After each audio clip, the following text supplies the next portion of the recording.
Pode? Sim, Então, pode. vamos lá, pode começar? Ó, então, vamos lá, vamos falar sobre MDR, o sono, a compulsão alimentar, né? O que que tem a ver aqui? Então, eu trago primeiro aqui alguns dados, e como são dados mais assim que na verdade é uma coisa mais... Nossa, desculpa. Como são dados aqui da Organização Mundial da Saúde, né? Que o IBGE faz que 63% da população está acima do peso, hoje em dia está mais ainda, já fizeram uma correlação da obesidade com câncer, com 12 tipos de câncer. Então, realmente, a gente está vivendo uma época que o sobrepeso e o peso realmente está sendo um problema de saúde pública hoje em dia, né? Então, transtornos alimentares, né? A compulsão alimentar é um dos transtornos alimentares, tem vários transtornos alimentares, vários tipos. Então, os transtornos alimentares são caracterizados por perturbações persistentes na alimentação ou no comportamento alimentar, resultando no consumo ou na absorção alterada de alimentos que compromete significativa a saúde física ou o funcionamento psicossocial da pessoa. Então, segundo Natália Seiro, opa, de novo, desculpa. Segundo Natália Seiro, espera aí, gente. Segundo a Natália Seiko, é uma espanhola, né? Ela é psicóloga, especialista realmente em transtornos alimentares, e ela fala que realmente os transtornos alimentares são difíceis de ser tratados, porque eles são transtornos baseados em defesas. Na raiz, nós encontramos diversos tipos de abusos, né?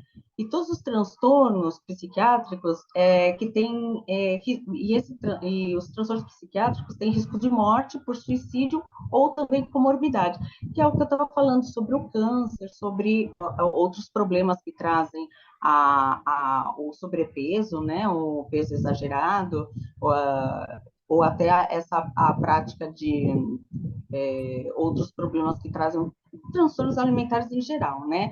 Mas a compulsão, ela traz mais esse problema realmente de entupimento de vasos, colesterol alto, AVC, riscos cardíacos, câncer e etc.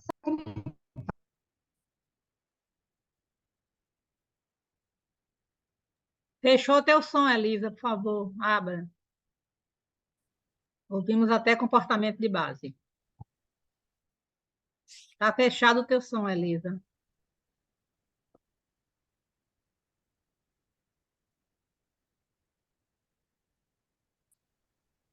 Pronto. Onde que eu parei? Até comportamento de base. Então, assim, os transtornos alimentares, eles têm problemas, são problemas psiquiátricos, né? E eles têm risco, e é um dos problemas que tem mais risco de morte por suicídio e também comorbidades, que são doenças físicas mesmo. Explorando a interconexão entre a compulsão de alimentar, o sistema inibitório, que é aqui no frontal e pré-frontal, mais frontal, né? Que esse sistema inibitório é o que o que inibe comportamento. Então, eu vou estar explicando um pouco isso daí, porque a nível cerebral tem um contexto muito grande essa questão da compulsão, não só alimentar, como outros tipos de compulsão, por conta desse sistema inibitório. O tratamento com MDR e o sono. Então, aqui falando sobre compulsão alimentar, o que, que é, né? São episódios recorrentes de compulsão, caracterizado por essas duas condições: a ingestão em curto período de tempo, de grande quantidade de alimento. Você vê a pessoa com aquela fome canina, ela come, né? Aquela muito rápido, engole muito rápido, que dá uma sensação assim da pessoa ser bem ansiosa e às vezes ela está com um episódio de compulsão alimentar. Aqui é interessante notar o seguinte, que a pessoa pode ter um período que ela tenha episódios de compulsão alimentar, ou ela pode ter compulsão alimentar é, já instalado. Então, vira e mexe, ela está tendo esses episódios na semana ou no próprio dia. a sensação de perda de controle sobre a ingestão durante o episódio. A pessoa come até ter aquela sensação que o estômago vai explodir, né? E ela só para porque ela realmente está passando mal com tudo aquilo, e depois vem o problema dela se sentir culpada, vem as questões emocionais por conta dela ter perdido o controle. Esses episódios de compulsão são associados a três seguintes sintomas: ingerir muito rápido, que é normal; comer até sentir desagradável, cheio, o estômago explodindo; ingerir em grande quantidade dos alimentos, apesar de não estar fisicamente com fome. Né? Tem uma diferença muito grande da fome física para a fome emocional. Tem um médico que, inclusive, ele comentou agora no programa de televisão, que a fome física, você come salada. Agora, a fome emocional, você tem vontade de comer, às vezes, alguma coisa específica. Pizza, doce, alguma coisa assim. Quem está com compulsão, come a salada, o doce, tudo mais que vê na frente, tá? Episódio de compulsão, a pessoa nem vê o que come. Comer apenas por causa da vergonha sentida e pela quantidade ingerida. Sentir, né, vergonha depois de ter ingerido, sentir desgosto consigo mesmo, deprimido ou muito envergonhado, porque realmente a pessoa perde o controle e a pessoa percebe que que acabou sendo diferente das demais pessoas, né? Profundo mal-estar em recordar a compulsão, né, se condena porque não consegue manter o controle alimentar. A compulsão alimentar ocorre, em média, 2 dias por semana durante 6 meses. Essa é a compulsão alimentar instalada. Às vezes, por um trauma específico, a pessoa pode ter episódio num período mais curto, diante do trauma que ela sofreu, e depois ela volta a normalizar a alimentação dela, tá? Compulsão alimentar está associada a estratégias compensatórias, ou seja, a pessoa come por conta de preencher um vazio, preencher aquilo que a Natália Seco sempre fala, né? Que realmente baseado em defesas. Então, a pessoa come por conta de algum gatilho que causou uma emoção ruim e a pessoa vai descontar na comida. Aqui são os critérios diagnósticos da compulsão encontrados no DSM, né? Tem leve, moderado, grave e extremo, né? Cada um deles tem a quantidade de episódios de compulsão que acontecem por semana. E agora vamos falar sobre o sistema inibitório, que eu acho muito interessante aqui, porque eu não vejo ninguém falando sobre isso, e eu acho que realmente é muito interessante quando a gente vê essa associação, né? O sistema inibitório, ele se refere à capacidade do cérebro de controlar impulsos e comportamentos. Então, a gente vê muito o sistema inibitório sendo bem afetado quando a pessoa bebe. Que é muito nítido, porque a pessoa perde o controle, então a pessoa não se adequa ao ambiente, a pessoa fala alto, acaba fazendo assédio a algumas pessoas que não é coerente com a situação, então a pessoa perde a noção das coisas por conta desse sistema inibitório, porque o álcool é uma molécula muito pequena e ele entra no organismo como um todo, mas ele realmente inunda o frontal e o pré-frontal de uma forma mais eficiente. Então, a pessoa realmente perde o controle do bom senso, né, quando ela bebe. E esse mesmo sistema inibitório, que fica nessa região também, né, ele também é comprometido por conta da compulsão.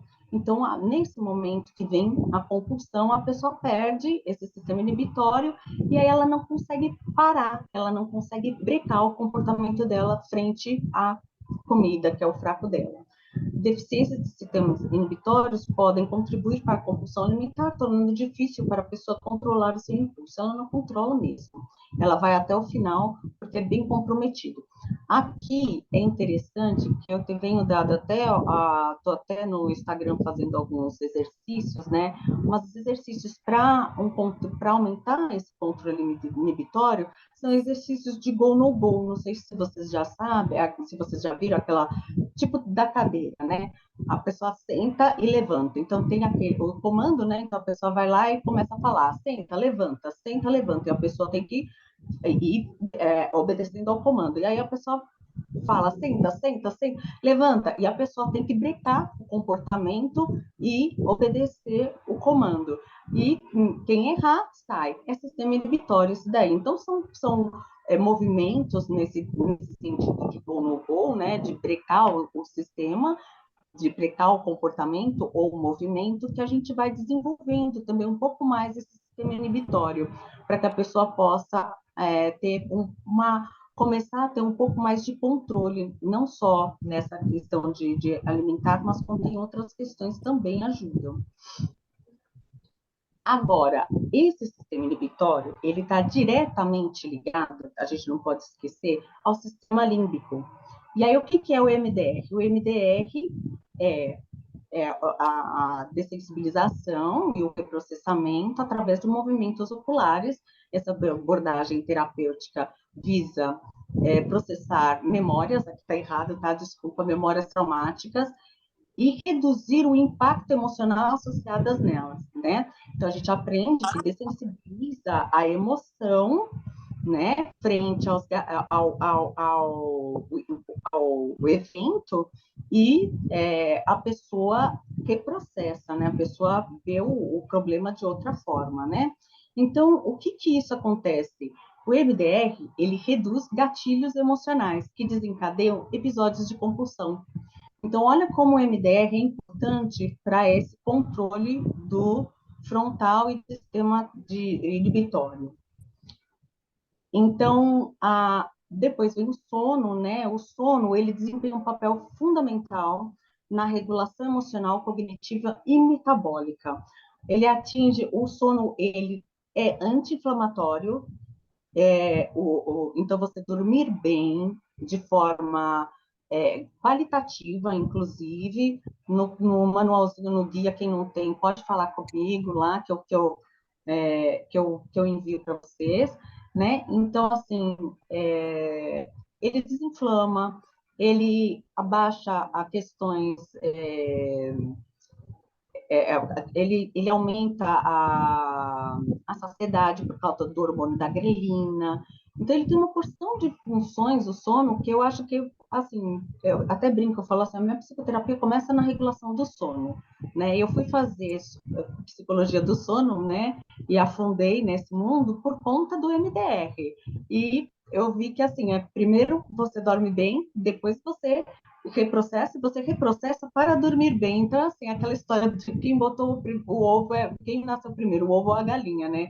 Essa questão do sono e do reprocessamento de traumas com MDR.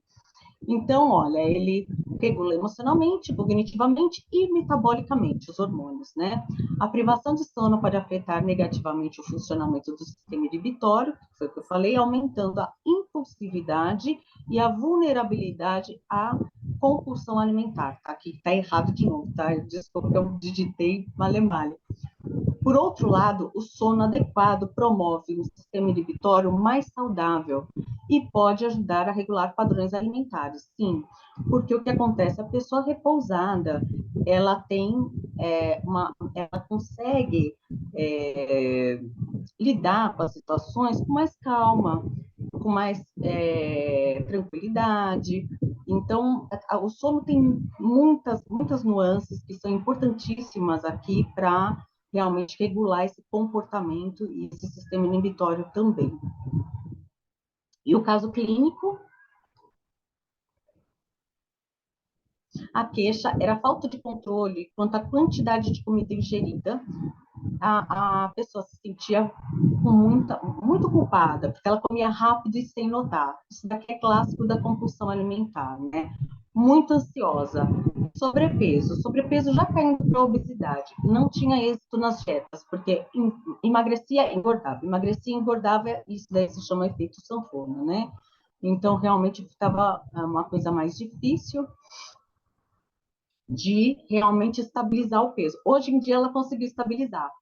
Conseguiu emagrecer, está já no peso normal e conseguiu estabilizar. A história clínica, né? A paciente tinha, na época, 20 anos, era solteira, já casou, ela residia com os pais e irmãos. A mãe sempre trabalhou fora e o pai sempre ficou em casa cuidando dos filhos. Ocorriam brigas constantes entre o casal.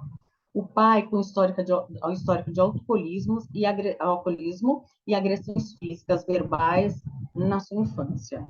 Aqui é interessante notar, que eu vou falar mais para frente, o estudo ACE, depois eu falo, mas assim, ela tinha mais que 4 pontos nesse estudo ACE, por conta das adversidades de infância foram bem impactantes na vida dela. Ela tinha um histórico de abuso sexual por parente próximo aos 13 anos de idade. Foi quando ela começa a engordar mais. Até então ela engordava, mas não era tanto. Recursos. Olha, eu queria falar uma coisa aqui que eu não coloquei, mas eu acho muito importante falar, que os recursos que a gente utiliza no MDR, que a Dineide Nolasco dá nos cursos dela, que são importantíssimos, eles auxiliam ao fortalecimento desse frontal e desse sistema inibitório. Então, olha que interessante essa utilização de recursos. E também o mindfulness, respiração e todas essas técnicas de controle emocional, esqueci agora a palavra, de moderação, né, ai, me Estabilização, ajuda, regulação. regulação Estabilização, emocional, regulação. regulação emocional. Então, assim, todos esses recursos de mindfulness, respiração, etc. e tal, eles auxiliam também para esse fortalecimento do sistema inibitório. Então, vamos lá, os recursos foram utilizados no primeiro momento, são aplicados em 3 protocolos, a instalação de recursos, apesar do que passou, ela tem excelente fontes de recursos. Eu lembro que foi uma das primeiras pacientes minhas de MDR, que quando eu fui instalar o lugar seguro, que era uma coisa assim, muito interessante aqui, como a gente vê essa situação de como o paciente tem essa fonte de recurso bem colocada, porque todo mundo fala, geralmente é um lugar, né, bonito, que dá segurança, um lugar que você sente tranquilidade, protegido, que traz segurança.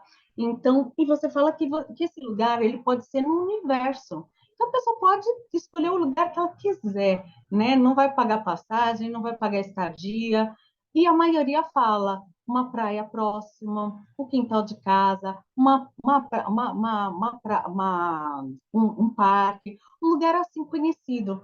E ela já foi para as Ilhas Maldivas. Eu falei assim, olha que coisa legal, apesar de ser uma pessoa que não tinha muitos recursos financeiros, mas tinha essa fonte de recursos bem fixada, né? Ela via muitas coisas boas, eu acredito aqui, inclusive é uma coisa que é muito interessante falar, que hoje em dia as pessoas já vêm falando sobre essa questão, que a religiosidade dela trazia essa fonte de recursos com boa qualidade, porque as pessoas que são mais religiosas, elas têm mais fé, e isso daí traz também um benefício cerebral, inclusive também tem lá no Instagram meu falando sobre essa questão que um médico fala sobre a questão neurológica da religião com o cérebro. E isso daí facilitou muito a evolução do caso, porque se a pessoa tem boas fontes de recursos, a pessoa vê coisas boas, a gente consegue realmente andar mais, né? Quem trabalha com MDR sabe que isso é muito importante para a evolução da terapia. E o cérebro precisa de bons momentos, boas memórias, para reduzir a ativação cerebral e para voltar ao equilíbrio emocional. Aqui a gestação, né? Foi feito um protocolo gestacional, claro que a gente faz o gestacional depois que a gente recursa a pessoa e já entra no MDR, depois de algumas sessões já trabalhando com algumas questões, é que você vai fazer o gestacional. Porque o gestacional é uma coisa que a gente não sabe como que é, como que a pessoa, como que a criança sentiu e realmente às vezes trazem coisas bem complexas e ativação muito de emoções mais deletérias, né, nesse momento, dependendo do que a pessoa passou na gestação. E olha que interessante, eu trouxe aqui porque a maioria dos pacientes que eu tenho com uma ansiedade muito alta trazem questões da gestação. Então, nela, a cliente, ela relata que no segundo mês de gestação, tá? Que a mãe engravidou, primeiro mês, ela não sabia, no primeiro para o segundo mês, do seu desenvolvimento intrauterino, ela vê uma bola, ela vou fazendo o protocolo, e vem o pensamento dela, né? Assim, vem uma bola, uma criança com a mãozinha torcidinha e uma bola de sangue perto da boquinha. Olha que interessante. E depois ela fala que a mãozinha torcidinha era porque a criança estava com dor. E depois ela traz no pensamento que o pai dela estava brigando com a mãe, porque ele não sabia que ela estava grávida, e aí ele descobriu naquele momento. E aí nós cuidamos, fizemos, depois o pai foi gostando da situação da mãe estar grávida e tudo mais, e, bom, enfim, foi feito o gestacional, ela saiu muito bem da sessão e foi para casa, né? Bom, antes dela ir para casa, antes de terminar, a gente foi para o oitavo mês, ela tinha realmente um pouco de medo, de ansiedade ao nascer, porque a mãe também tinha hernia de disco, então ela trouxe um pouquinho, mas nada já muito acentuado, abaixou e foi para. Nós terminamos a sessão super bem, ela foi super bem para casa. Quando ela chega na casa dela, ela não sabia dessa situação e ela vai perguntar para a mãe o que que houve. E aí a mãe relata que quando ela contou para o pai da gestação que ela estava grávida, ele estava alcoolizado e ele ficou muito nervoso e bateu nela e ela inclusive foi parar no hospital. Então, olha como é interessante realmente essa informação, né? Que ela realmente ela não sabia que a mãe realmente tinha passado por essa situação que a mãe nunca tinha falado. E ela relata, inclusive, que ela vai, ela tem bombons em casa, né? E antes ela pegava a caixa de bombom e comia tudo de uma vez, ou no episódio, ou se não, em algum momento que ela ia pegar um bombom, ela não se aguentava de pegar só um bombom e pegava outros, né? E aí ela divide esse bombom em dois, três pedaços, uma coisa assim, e aí ela vai comendo durante a semana e consegue pegar, comer um pedacinho e parar. Como pegar, comer um pedacinho e parar. Ou seja, olha que coisa interessante, só de fazer esse protocolo gestacional, ela conseguiu assim, ela relata inclusive que ela conseguiu assim 60%, 70% da ansiedade dela melhorou, porque a ansiedade dela, o maior gatilho era lá no começo, na gestação, né? Então, olha como é importante a gente tratar já essa vida intrauterina por conta dessas emoções que começam lá, não começam após a pessoa nascer. Às vezes a gente pensa que é só após a pessoa nascer e tudo mais, mas não é, né? Bom, enfim, isso acontece também durante a vida intrauterina, a gente tem que tomar bastante cuidado também, porque as sensações da mãe, a criança também sente, né? O cortisol produzido pela glândula suprarrenal é liberado em situações de estresse, e esse hormônio ele inunda a placenta, fazendo que o feto tenha as emoções semelhantes à da mãe. E isso daí é comprovado cientificamente, né? Bom, após trabalharmos o protocolo clássico, entrelaçamentos, foram tratados os seguintes alvos, né? Inclusive antes de tratar essa parte gestacional, né? As questões de agressões físicas e verbais ocasionadas pelo pai. Tudo que se fala de pai e mãe é muito, muito complexo, né? Porque o pai e a mãe, eles têm que dar amor, segurança, carinho para as crianças. E isso, a questão do apego, né? A teoria do apego é muito importante. Então, quando um pai dá insegurança para uma criança, ou quando um dos dois dá insegurança, ou os dois dão insegurança, causa um problema emocional muito grande, causa um problema psicológico muito grande, né, na criança para o resto da vida. A gente tratou primeiro essa parte aqui, depois a mãe, ela precisava trabalhar, ocasionou uma falta da figura materna, normal, o que alicerçava também as buscas recorrentes aos doces e a submissão do pai, né, ao pai. O abuso sexual esse daqui é clássico, né? A pessoa após um abuso sexual, abusos, né? Não só sexual, mas após abusos, algumas pessoas desenvolvem transtornos alimentares, geralmente vinculados à compulsão alimentar. Compensa essa questão com a comida, e até em alguns casos, quando é abuso sexual, vinculado à parte sexual, pode ter casos da obesidade mórbida, né? Chegar nesse ponto, e a pessoa não consegue emagrecer, porque quando ela emagrece, ela sem notar, ela isso não é consciente, mas ela fica mais ansiosa e ela volta a engordar. Mas essa ansiedade, esse sentimento de não estar confortável, mas estar bonita, e causa uma um conflito interno, porque a pessoa quer estar mais magra, a pessoa quer estar melhor, mas ela não consegue entender o porquê que aquilo lá está causando mais ansiedade, mais desconforto, né? E aí o que, que acontece? É por conta da defesa, porque quanto mais bonita a pessoa se acha, mais atraente a pessoa se acha, emagrecendo, ela se sente mais vulnerável a um novo ataque sexual. Então, isso daqui é muito importante. Geralmente, a obesidade mórbida tem casos de abuso ou abuso sexual. Então, eles ativam, né, esses sentimentos de angústia, de ansiedade, raiva, um comportamento de defesa, onde é caracterizado pela busca inconsciente, transformando por acúmulos de gordura de forma de defesa para diversos tipos de ataques abusivos, né? Então, é isso. Aí o depoimento dela, né, antes das sessões de MDR na minha vida, era como se tivesse presa, literalmente, e nada mais. Ela fala presa em corrente mesmo, ela chega a falar, né, que era como se ela tivesse acorrentada. Me lembro de uma das sessões que eu olhei mentalmente para o meu corpo e para os meus pulsos, carregava esses episódios traumáticos de forma que me bloqueava todo o meu ser. Ela se sentia congelada, fixa, tenra, sabe? Quase catatônica, né, do trauma. Quando concluímos todo o protocolo, a palavra que define esse momento foi libertação. Isso daqui, MDR, né, realmente é libertador. E nesse momento, final da sessão, olhei novamente para o meu corpo e nada mais estava preso em mim.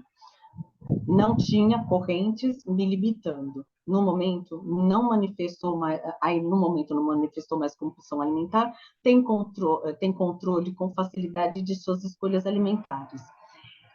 Esse caso é lindíssimo, esse caso é muito lindo, porque eu tive com essa pessoa há pouco tempo, e ela tá linda.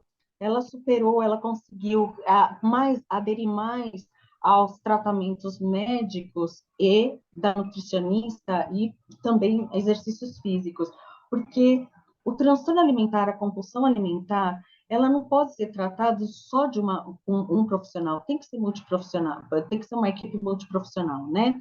Então, o médico vai ver essa parte metabólica, que é muito importante, essa parte fisiológica. O nutricionista vai ver essa alimentação, como que é, o quanto que ela pode ingerir e tudo mais.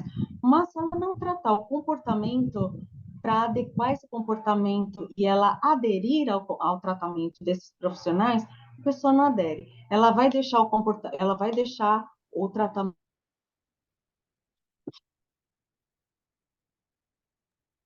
Elisa,